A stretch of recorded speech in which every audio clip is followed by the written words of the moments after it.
Good morning, everyone. This is Siddharth Singh. Chapter 3. Why do we need a parliament? अपने देश में संसद की ज़रूरत क्यों आन पड़ी, इसके बारे में हम एक ओवरव्यू देख लेते हैं और उसके बाद फिर आगे कहानी हम स्टार्ट करेंगे. इलेक्शन रिजल्ट फॉर लोकसभा, ये आपका एक चार्ट बोर्ड दिया हुआ है, इसको हम बाद में समझेंगे. फ़िलहाल हम आगे समझ लेते हैं. We in India pride ourselves on being a democracy. Here, we will try and understand the relation between the ideals of participation in decision making and the need for all democratic governments to have the consent of their citizens. It is these elements that together make us a democracy, and this is best expressed in the institution of the parliament.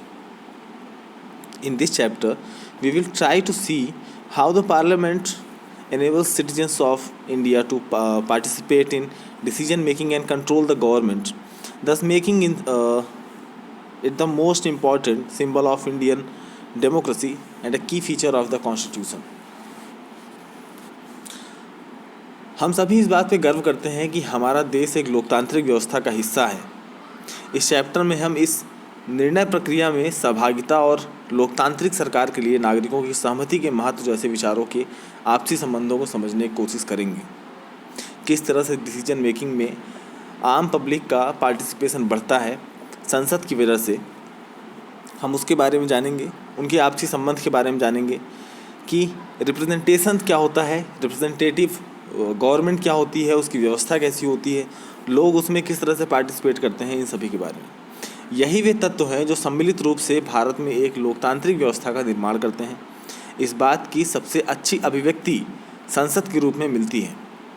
इस chapter में हम देखेंगे कि किस तरह हमारी संसद देश के नागरिकों को निर्णय प्रक्रिया में हिस्सा लेने और सरकार पर अंकुश रखने में मदद करती है. इसी आधार पर संसद भारतीय लोकतंत्र का सबसे महत्वपूर्ण प्रतीक और संविधान का केंद्रीय तत्व है. ये हमारे संविधान का संविधान कह रहा हूँ, पार्लियामेंट की जो बिल्डिंग है उसकी एक फ़ोटो दी गई है. इसमें जो सारे स्तंभ दिए गए हैं ये हम और आपको रिप्रेजेंट करते हैं. इसमें हर तरह के लोग हैं. अगर आपको बूढ़े बड़े सभी प्रकार के धर्म के लोग, सभी कास्ट के लोग यहाँ पे देखने को मिल जाएंगे.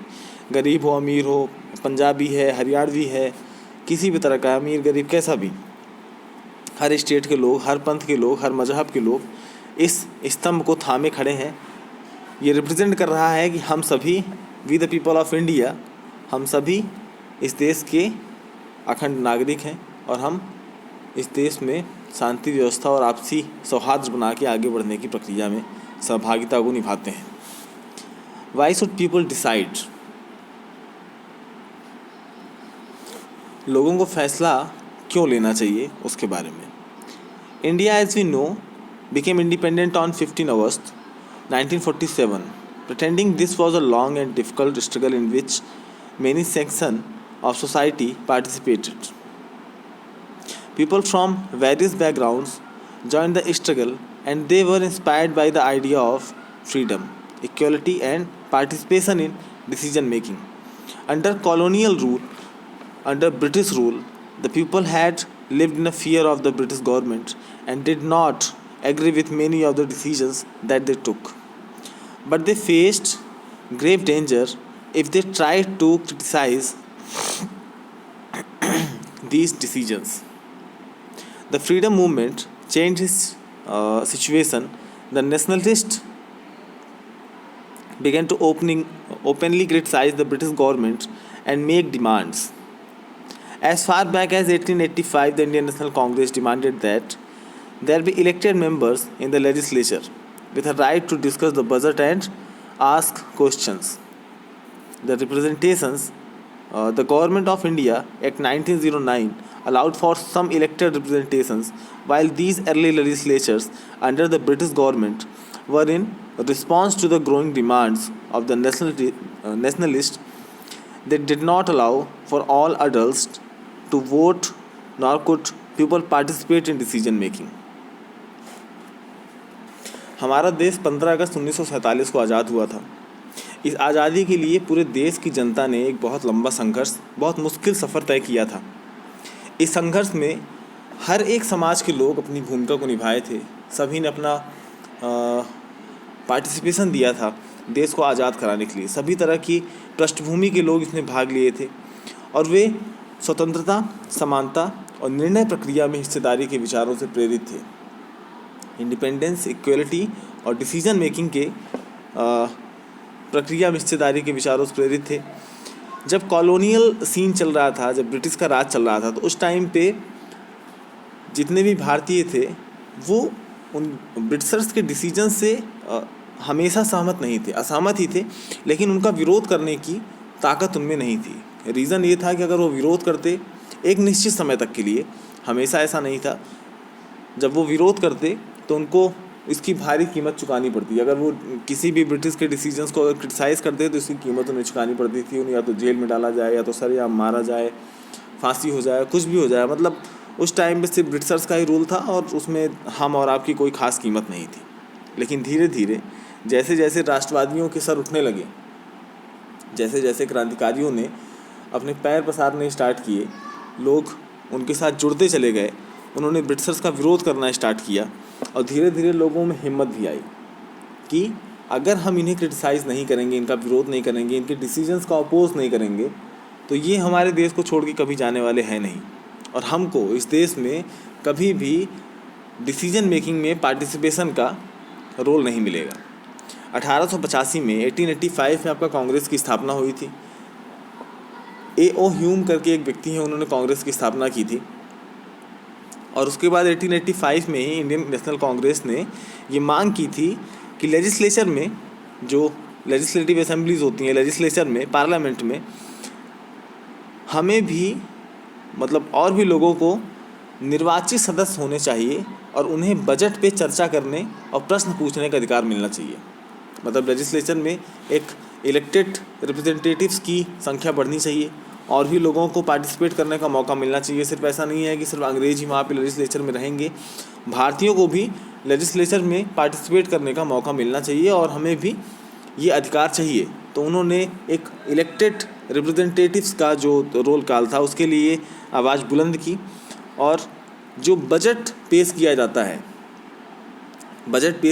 है, सालाना भर का कि इस साल में गवर्नमेंट ये बजट निकाल रही है, यहाँ एक्सपेंडिचर होंगे, यहाँ से टैक्सेशन वसूले जाएंगे, और इन सारी चीज़ों पे बहस करने के लिए और क्वेश्चंस करने के लिए भारतीयों का भी पार्लियामेंट में होना ज़रूरी है। तो इसी के साथ में 1909 में गवर्नमेंट ऑफ इंडिया एक्ट बनाया गया और इसमें कुछ हद तक इलेक्टेड रिप्रेजेंटेटिव्स को मंजूरी दी गई। 1909 में एक गवर्नमेंट ऑफ इंडिया एक्ट बनाया गया, कानून बनाया गया और उसके तहत कुछ हद तक इलेक्टिव रिप्रेजेंटेटिव को बढ़ावा दिया गया और मंजूरी दी गई। हालांकि ब्रिटिश सरकार के अंतर्गत बनाई गई ये शुरुआती लेजिस्लेचर्स राष्ट्रवादियों के बढ़ते दबाव की वजह से बनाई गई थी। इसमें ब्रिटिशर्स का हामी नहीं थी कि नहीं हमको बना देना चाहिए, वो थोड़ा सा लिबरल हो जाएंगे, नहीं, ब्रिटिशर्स कभी लिबरल हो ही नहीं सकते थे और उन्होंने दबाव में आके ये सारी चीज़ें बनाई। लेकिन उसमें भी ये कंडीशन थी कि सभी जो अडल्ट्स थे उन्हें वोट डालने का अधिकार नहीं था। गिने चुने लोग थे, उन्हें वोट डालने का अधिकार था, सभी के पास अधिकार नहीं था और ना ही आम लोग जो नॉर्मल व्यक्ति थे उसमें उन्हें डिसीजन मेकिंग में वो हिस्सा ले सकते थे। मतलब सिर्फ कुछ हद तक जो 1909 का एक्ट बना था उसमें सिर्फ कुछ ही हद तक उन्हें पावर्स दी गई थी, बाकी पावर्स ब्रिटिशर्स अपने पास में रखे हुए थे। रीज़न ये था कि अगर वो एक साथ अगर पूरा दरवाज़ा खोलते हैं तो बहुत सारे लोग उसमें अंदर आ सकते हैं और ब्रिटिशर्स की सत्ता को खतरा हो सकता है। लेकिन हो गया, शुरुआत कहीं से भी हुई, धीरे धीरे हमने इन्हीं लोगों से सीखा और आज हमारी पार्लियामेंट का स्वरूप कुछ ऐसा है कि वो ब्रिटिशर्स को ही रिफ्लेक्ट करता है। जो ब्रिटेन की सत्ता है, ब्रिटेन की संसद है, हम उसी संसद का प्रारूप अपने देश में चलाते हैं। बस फ़र्क इतना है कि उस टाइम पे गोरे थे, आज काले हैं। As we read in chapter 1, the experience of colonial rule as well as the participation of different people in the struggle for freedom left little doubt in the minds of the nationalists. that all persons in independent India would be able to participate in making decisions. With the coming of independence, we were going to be citizens of the free country. This did not mean that the government could do what it feels like. It means that the government had to be sensitive to people's needs and demands, and dreams and aspirations of the freedom struggle were made concrete in the Constitution of Independent India that laid down the principle of universal adult franchise, that all adult citizens of the country have the right to vote. जैसा कि हमने पिछले chapters में पढ़ा था कि colonial शासन के दौरान अनुभव और स्वतंत्रता संघर्ष में तरह तरह के लोगों की हिस्सेदारी के आधार पर राष्ट्रवादियों को विश्वास हो गया था कि स्वतंत्र भारत में, इंडिपेंडेंट इंडिया में, सभी लोग अपने जीवन को प्रभावित करने वाले फैसलों में हिस्सा लेने की क्षमता रखते हैं। स्वतंत्रता मिलने के बाद हम एक स्वतंत्र देश के नागरिक बनने वाले थे, लेकिन इसका मतलब ये नहीं था कि जो सरकार है वो जो चाहे वो कर सकती है। इसका मतलब ये था कि अब सरकार को लोगों की ज़रूरतों और मांगों के प्रति संवेदनशील रहना होगा। स्वतंत्रता संघर्ष के सपनों और आकांक्षाओं ने स्वतंत्र भारत के संविधान में ठोस रूप ग्रहण किया। इस संविधान ने सार्वभौमिक वयस्क मताधिकार सिद्धांत को अपनाया, जो अडल्ट फ्रेंचाइज है उसको एक्सेप्ट किया। सार्वभौमिक वयस्क मताधिकार का मतलब है कि देश के सभी वयस्क नागरिकों को वोट करने का अधिकार है। इसका मतलब है कि जो भी 18 या 18 प्लस हो चुके हैं उन्हें इस देश में जब भी आपका चुनाव होगा तो आपको वोट करने का अधिकार मिलता है। ओके, ब्रिटिशर्स के रहते रहते हमने पार्लियामेंट्री सिस्टम को समझना स्टार्ट कर दिया था। जैसे जैसे हमारे यहाँ पे 1909 से आपका जब स्टार्ट हुआ था रिप्रेजेंटेटिव वाला सिस्टम स्टार्ट हुआ था, इलेक्टेड रिप्रेजेंटेटिव वाला सिस्टम जब स्टार्ट हुआ था, धीरे धीरे लोग उससे एक्सपीरियंस लेना स्टार्ट किए थे। और फिर ये एक्सपीरियंस यहाँ तक बढ़ गया है कि उन्हें समझ में आने लगा कि जब हमारा देश आज़ाद हो जाएगा तो लोग यहाँ कितने सक्षम हैं, इतने उनका दिमाग इतना शार्प हो चुका है कि वो अपने डिसीजंस को खुद लेने में सक्षम है। अब हमें किसी थर्ड पार्टी की आवश्यकता नहीं है कि वो हमारे डिसीजंस ले, और हम इसके लिए सक्षम हैं। आने वाले टाइम पे ये देश आपका आज़ाद हो जाएगा। अंग्रेज़ यहाँ से एक ना एक दिन जाएंगे ही जाएंगे, क्योंकि दो धारी तलवार थी। एक तरफ आपके मॉडरेट कांग्रेसी थे तो एक तरफ आपके एक्सट्रीमिस्ट रेवोल्यूशनरीज थे। दोनों ही तरफ से ब्रिटिश सत्ता की तरफ दबाव बनाया जा रहा था। एक तरफ दबाव बनाया जा रहा था पार्लियामेंट पे पॉलिटिकल पार्टीज़ के तौर पे, और दूसरी तरफ बनाया जा रहा था दबाव हथियार और गोले बारूद से। जब दोनों तरफ से दबाव बन रहा था, सरकार किसको किसको डिफेंड करती, कहाँ कहाँ डिफेंड करती, कितने लंबे समय तक डिफेंड करती। अगर सेकेंड वर्ल्ड वॉर अगर नहीं हुई होती तो ये जो सत्ता थी अंग्रेज़ों की, ये तकरीबन हमको 100 साल अभी और देखने को मिलती। सेकेंड वर्ल्ड वॉर होते होते ब्रिटिश का जो खजाना था, जो ट्रेजरी थी, वो लगभग खाली हो चुका था। वो अलग अलग देशों में अपना शासन चला पाने के लिए सक्षम नहीं थी। उन्हें एक ना एक दिन जाना था, और मौका था हमारे अपनों के पास में कि वो पार्लियामेंट को एक बेहतर स्वरूप दे सकें, हम उस व्यवस्था को अपना सकें जिससे कि अपने देश को हम बेहतर तरीके से डेवलप कर सकें। और उन्होंने अपनाया क्या, जो अडल्ट फ्रेंचाइज है, जो आपका सार्वभौमिक मताधिकार का जो हिसाब किताब है, उसे हमने अपनाया। और सभी 18 और 18 प्लस के लोगों के पास वोट करने का अधिकार है कि आप अपने पसंद के जो व्यक्ति आपके इलाके का डेवलप कर सकता है, आपके स्थिति को बेहतर बना सकता है, वो अपने देश को बेहतर बनाने की कोशिश कर सकता है, आप उसको वोट कर सकते हैं। ये व्यवस्था अपने देश में बनाई गई। और साथ में एक ये सिस्टम भी बनाया गया कि आज़ादी मिलने के बाद सरकार जब लोग सरकार बनाएंगे तो वो एकदम फ्री सरकार नहीं रहेगी, फ्री गवर्नमेंट नहीं रहेगी कि वो जैसा चाहे वैसा कर सके, जो निर्णय लेना चाहे वो निर्णय ले सके, वो जनता के ऊपर थोप सके, ऐसा नहीं है।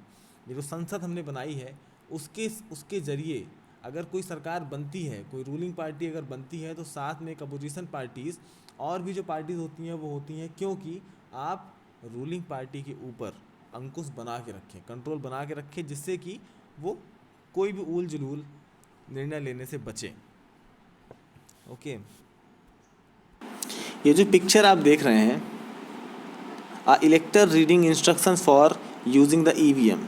The above photo shows a voter reading instruction on how to use a electronic voting machine EVM. EVM का फुल फॉर्म क्या होता है? Electronic voting machine. EVMs were used throughout the country for the first time in the 2004 general elections. The use of EVMs in 2004 saved around 150,000 trees, which would have been cut to produce about 8,000 tons of paper for printing the ballot papers. ये जो photo है आपकी, एक बुजुर्ग व्यक्ति हैं और वो बैठ के इंस्ट्रक्शन पढ़ रहे हैं कि बटन दबाएं, वोट डालें. ये ईवीएम का एक छोटा सा चित्र बना हुआ है और उसमें आपके रिप्रेजेंटेटिव्स का चेहरा दिया रहता है, लोगो दिया रहता है. बगल में आपकी बटन दी होती है कि आप जिस भी पार्टी को आप वोट करना चाहते हैं उसके सामने वाली बटन को दबा के आप वोट कर सकते हैं. ओके, तो ये बुजुर्ग देख रहे हैं क्योंकि ये इनकी एज बहुत ज़्यादा हो चुकी है. मुझे लगता है ये पहली बार ये वोट देने आए होंगे ईवीएम में. हमेशा बैलेट पेपर का यूज़ करते होंगे. कोई भी नई चीज़ होती है तो उसको थोड़ा सा एडजस्ट करने में हमको टाइम लगता है. तो वही बताया जा रहा है कि 2004 में 2004 के जनरल इलेक्शन में पहली बार वो ईवीएम का यूज़ किया गया था जनरल इलेक्शंस के लिए. पहले बैलेट पेपर का यूज़ किया जाता था, उन्हें प्रिंट किया जाता था और तकरीबन हर बार 1,50,000 पेड़ों को काट दिया जाता था 8,000 टन पेपर बनाने के लिए, बैलेट पेपर बनाने के लिए, उन्हें प्रिंट करने के लिए. तो ईवीएम ने इन सारी चीज़ों को रिप्लेस किया, इन्वायरमेंट को बचाने में बहुत बड़ा योगदान दिया. अगर आज उस टाइम पे 1,50,000 पेड़ों को काटा जाता था तो मुझे लगता है आज के टाइम पे वो दुगना हो जाता. अगर आज भी बैलेट पेपर पे चुनाव होता तो ये पेड़ आपके 1.5 लाख नहीं तकरीबन 3 से 4 लाख पेड़ कटते एक जनरल इलेक्शन कराने के लिए. यहाँ पे भारत में हर 6 महीने में कहीं ना कहीं इलेक्शन होता ही रहता है, कोई ना कोई स्टेट में इलेक्शन होता ही रहता है. तो बैलेट पेपर एक बेहतर सुझाव नहीं था, ईवीएम एक बेहतर सुझाव के तौर पर हम देख सकते हैं. तो इसको याद रखिएगा. 2004 में पहली बार जनरल इलेक्शन में ईवीएम का यूज़ किया गया था और ईवीएम का फुल फॉर्म क्या होता है? Electronic voting machine. ओके, आगे बढ़ते हैं. एक ये फ़ोटो है, हाथ में मशीन लेके रखे हुए हैं, हाथी पे चढ़ रहे हैं, किसी दुर्गम इलाके में जा रहे हैं वोटिंग कराने के लिए और ये इलेक्शन ऑफिसर्स हैं. The photo shows election staff using an elephant to carry polling material and EVMs to polling section located in different terrains. जहाँ पे 2 व्हीलर्स या बाइक्स या कार्स नहीं जा सकती हैं वहाँ पे हाथी जा सकते हैं और हाथी पे सामान लोड करके खुद लोड होके ईवीएम मशीन्स और जो भी ज़रूरी कार्रवाई का सामान होता है वो सब लेके ये लोग उस जगह पे इलेक्शन कंडक्ट करवाने जा रहे हैं जहाँ पे नॉर्मल लोग जा नहीं सकते हैं. इलेक्शन कमीशंस के ऑफिसर्स हैं. चलिए, पीपल एंड देयर रिप्रेजेंटेटिव्स, लोग और उनके प्रतिनिधि. The take off point for a democracy is the idea of constant, the desire, the approval and participation of people. It is the decision of people that creates a democratic government and decides about its functioning. The basic idea is this kind of democracy is that the individual or the citizen is the most important persons and that in principle the government as well as other public institutions need to have the trust of these citizens. सहमति का विचार लोकतंत्र का प्रस्थान बिंदु होता है. सहमति का मतलब है कि चाह, स्वीकृति और लोगों की हिस्सेदारी. लोगों का निर्णय ही लोकतांत्रिक सरकार का गठन करता है और उसके कामकाज के बारे में फैसला देता है. इस तरह की लोकतंत्र के पीछे मूल सोच ये होती है कि व्यक्ति या नागरिक सबसे महत्वपूर्ण है और सैद्धांतिक स्तर पर सरकार एवं अन्य सार्वजनिक संस्थानों में इन नागरिकों की आस्था होनी चाहिए. जो हम लोग चुनते हैं उनके बारे में कहा जा रहा है कि उनकी आस्था होनी चाहिए हमारे संविधान के प्रति और उनका मानना ये होना चाहिए कि ये देश से बढ़ के कुछ नहीं. ओके, इस तरह के लोकतंत्र के पीछे जो मूल सोच ये होती है कि व्यक्ति या नागरिक ही सबसे महत्वपूर्ण होता है और उन्हीं के डेवलपमेंट, उन्हीं के बेहतर ज़िंदगी के लिए काम करना ही सही है. How does the individual give approval to the government? One way of doing so, as you read, is through elections. People would elect their representatives to the parliament. Then one group from among these elected representatives forms a government. The parliament, which is made up of all representatives together, controls and guides the governments. In this sense, people, through their chosen representatives from the government, and also control it. व्यक्ति सरकार को अपनी मंजूरी कैसे देता है? जैसा कि आपने पढ़ा है कि मंजूरी देने का एक तरीका चुनाव होता है। लोग संसद के लिए अपने प्रतिनिधियों का चुनाव करते हैं। इन्हीं निर्वाचित प्रतिनिधियों में से एक समूह सरकार बनाता है। जनता द्वारा चुने गए सभी प्रतिनिधियों के इस समूह को ही संसद कहा जाता है। इस संसद सरकार को नियंत्रित करती है और उनका मार्गदर्शन भी करती है। इस लिहाज से अपने निर्वाचित प्रतिनिधियों के माध्यम से लोग ही सरकार बनाते हैं और उस पर नियंत्रण भी रखते हैं। हमारे यहाँ पे वोटिंग पद्धति है, हम वोट करते हैं और उसके ज़रिए हम रिप्रेजेंटेटिव चुनते हैं। सबसे आसान तरीका है कि मान के चलो अगर संसद में 500 लोग हैं, 550 लोग हैं, मान के चलिए 550 लोग हैं और 550 प्रतिनिधि, अगर मान के चलो 2020 में आपका लोकसभा चुनाव हुआ, 2019 मान लेते हैं, 2019 में लोकसभा चुनाव हुआ और उसमें तकरीबन 550 लोग, संसद में पूरी संख्या लोगों की कितनी है? 550 लोग की, 550 सांसदों की, और हमने 550 लोगों का चुनाव कर दिया। अब उसमें से एक ग्रुप आपका ऐसा रहेगा जो उसमें सरकार बना लेगा और एक ग्रुप ऐसा रहेगा जो अपोजिशन पार्टी के तौर पे वहाँ पे रहेगा। तो जो सरकार चला रहा है और जो सरकार के अपोजिशन में बैठा है, दोनों ही आप में से ही कुछ लोग हैं, दोनों ही आप ही हैं, आप ही में से कुछ रिप्रेजेंटेटिव्स हैं जो कि सरकार बना भी रहे हैं और सरकार पे कंट्रोल भी कर रहे हैं। तो इन सब का जो जरिया है वो क्या जरिया है? संसद। तो हमें एक संसद की आवश्यकता क्यों पड़ती है? उसके लिए कहा जा रहा है कि आपको अगर सरकार चलाना है, सरकार बना के अगर आपको देश को बेहतर करना है, तो उसके लिए भी एक सेंटर पॉइंट चाहिए जिसे हम संसद कह सकते हैं। और अगर उसी सरकार पे, अगर वो सरकार बागी हो जाए, अगर वो सरकार गलत तरीक़ों को अपना ले, तो उसी सरकार पे अंकुश लगाने का काम, उसी सरकार को कंट्रोल करने का काम भी कहाँ से होता है? संसद से होता है। ठीक है, तो जो हमारे रिप्रेजेंटेटिव्स हैं वो संसद में जाते हैं, वहाँ से अपना काम करते हैं, वहाँ सरकार चलाते हैं और उन पर कंट्रोल भी संसद से ही होता है। ओके, बाकी हाथी आप देख ही चुके हैं। The above idea of representations has been an important theme in your class 6 and 7 social and political life textbooks. You are familiar with how representatives are chosen at different levels of government. Let us recall these ideas by doing the following exercises. इसमें तकरीबन 6 point दिए हुए हैं। 6 point मैंने आपको एक बार समझा चुके हैं।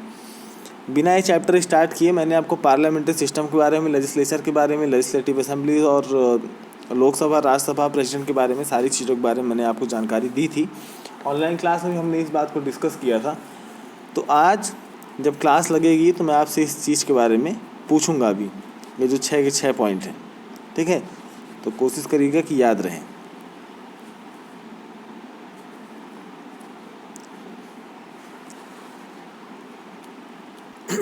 ये तीनों फ़ोटोज़ आपकी पार्लियामेंट की है।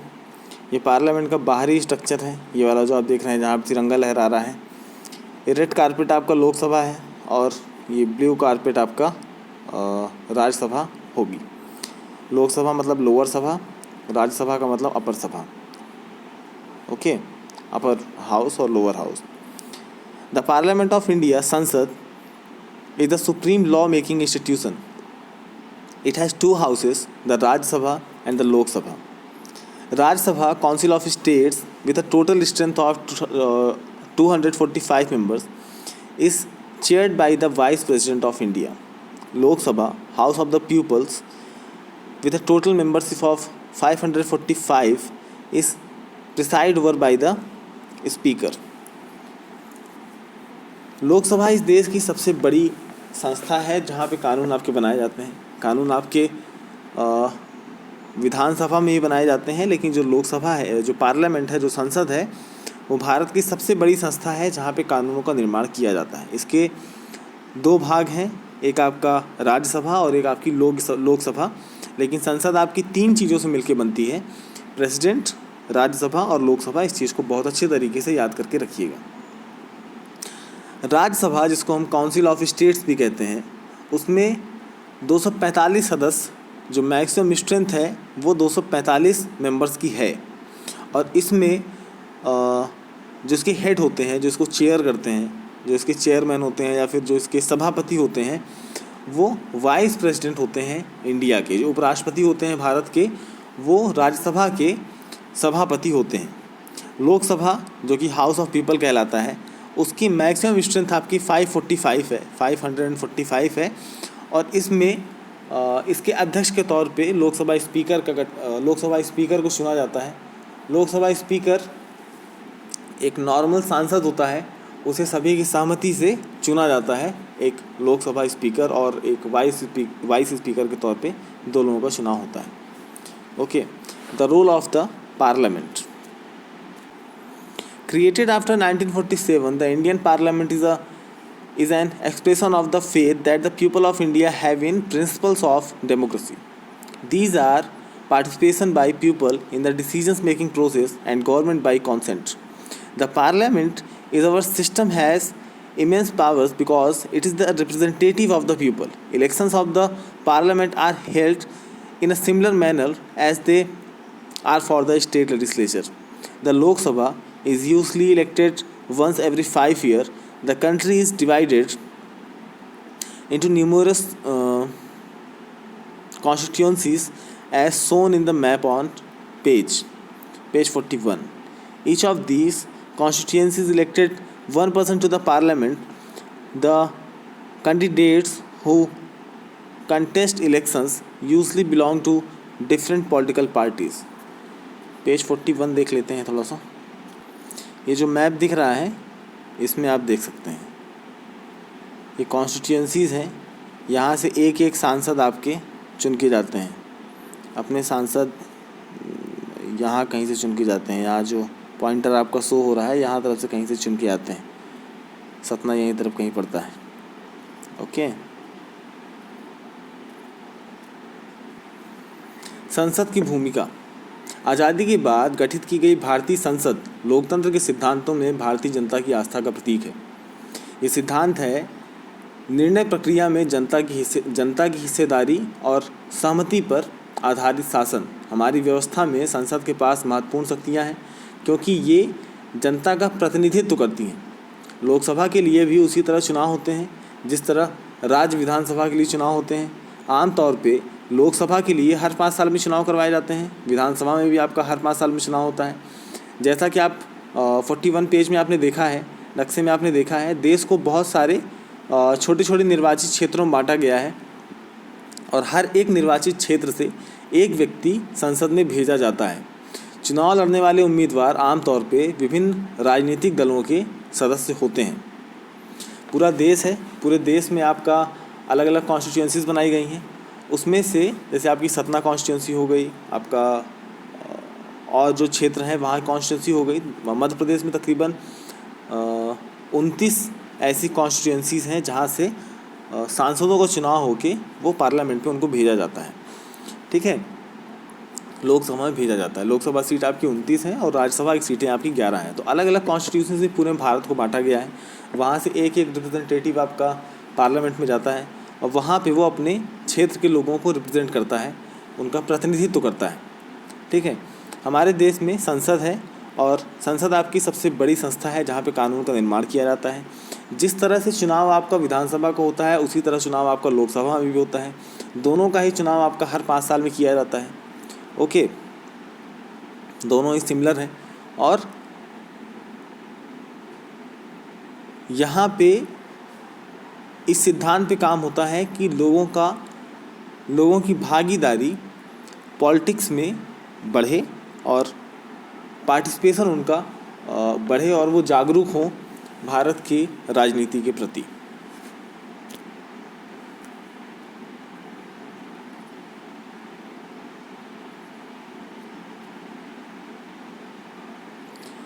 अब with the help of the table below, let us understand this further.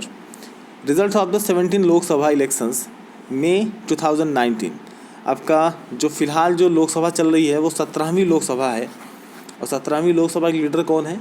प्रधानमंत्री कौन है? नरेंद्र मोदी।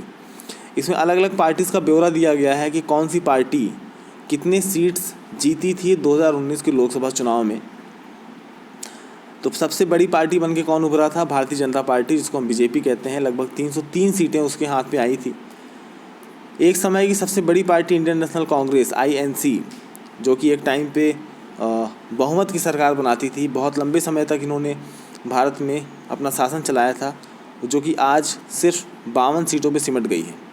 पिछली बार जब आपका 2014 में आपको चुनाव हुआ था तो यही पार्टी सिर्फ 44 सीट पे थी और थोड़ा सा इजाफा हुआ है 2019 के चुनाव में और 52 सीटों पे है।